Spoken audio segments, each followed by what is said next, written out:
അപ്പോൾ മലയാളികൾ എന്ന് പറയുമ്പോൾ നമ്മൾ ഒരിക്കലും മറക്കാത്ത പ്രവാസികളുണ്ട്. പ്രവാസികളെ സംബന്ധിച്ച് കുടുംബത്തോടൊപ്പം ഒത്തുചേരാൻ കഴിയാത്ത മനുഷ്യരുണ്ട്. അവരും പക്ഷേ ആഘോഷമൊന്നും ഒട്ടും കുറയ്ക്കുന്നില്ല കേട്ടോ. ഗൾഫിലെ മലയാളികളും ഉത്രാടപ്പാച്ചിലിൽ തന്നെയാണ്. പൂക്കളും സദ്യവട്ടങ്ങൾക്കുമുള്ള വിഭവങ്ങളൊക്കെ വാങ്ങാനുള്ള തിരക്കിലാണ് പ്രവാസികൾ.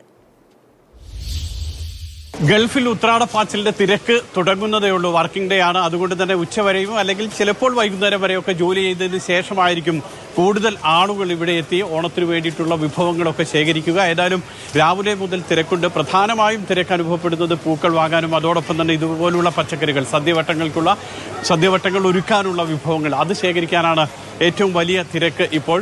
കഴിഞ്ഞ ഞായറാഴ്ചയൊക്കെ തന്നെ ആളുകൾ വസ്ത്രങ്ങളും ഓണക്കോടികളൊക്കെ വാങ്ങിയിരുന്നു. അതോടൊപ്പം തന്നെ കേടുകൂടാത്ത മറ്റ് സാധനങ്ങൾ, പയർ, പഞ്ചസാര, അങ്ങനെയുള്ള പായസത്തിനുള്ള വിഭവങ്ങളൊക്കെ അപ്പോൾ വാങ്ങിവെച്ചിരുന്നു. ഇപ്പോൾ പ്രധാനമായും പച്ചക്കറികളും അതോടൊപ്പം തന്നെ നാളെ പൂക്കളം ഇടാനുള്ള സാധനങ്ങളൊക്കെയാണ് മേടിക്കുന്നത്. ഉച്ചയ്ക്ക് ശേഷമായിരിക്കും ഏറ്റവും വലിയ തിരക്ക് അനുഭവപ്പെടുക. മലയാളികളെ സംബന്ധിച്ചുള്ള ഒരു ഇമ്പോർട്ടൻ്റ് ആയിട്ടുള്ള ഒരു കാര്യമില്ലേ ഓണം എങ്ങനെയോ ആഘോഷിക്കുക എന്നുള്ളതിൽ കുഞ്ഞിലെ മുതൽ ഞങ്ങൾ പഠിച്ചേക്കുന്നത്. ആ രീതിയിൽ പോകുന്നു. ഇപ്പോഴും അത് ഞങ്ങൾ മുൻപോട്ട് കൊണ്ടുപോകുന്നു.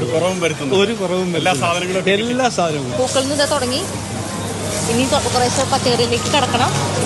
വൈകുന്നേരം ആകുമ്പോഴേക്കും എല്ലാം സെറ്റാവും. തീർച്ചയായിട്ടും കുറേ ഹസ്ബൻഡും മോളൊക്കെ ആയിട്ടുള്ള ഓണം അതിന് വേണ്ടിയിട്ടാണ് വന്നത് നാട്ടിൽ. ദുബായ് കിസൈസിലെ ലുലു ഷോപ്പിംഗ് മോളാണ് ഏറ്റവും അധികം മലയാളികൾ ഓണ സാധനങ്ങൾ, ഓണ വിഭവങ്ങളൊക്കെ വാങ്ങാൻ എത്തുന്ന ഒരു ഇടമാണ് ഇത്. ഇപ്പോൾ ഈ കാണുന്നത് പോലെയൊന്നും ആകില്ല. വൈകുന്നേരം ആകുമ്പോഴേക്കും വലിയ തിരക്കായിരിക്കും.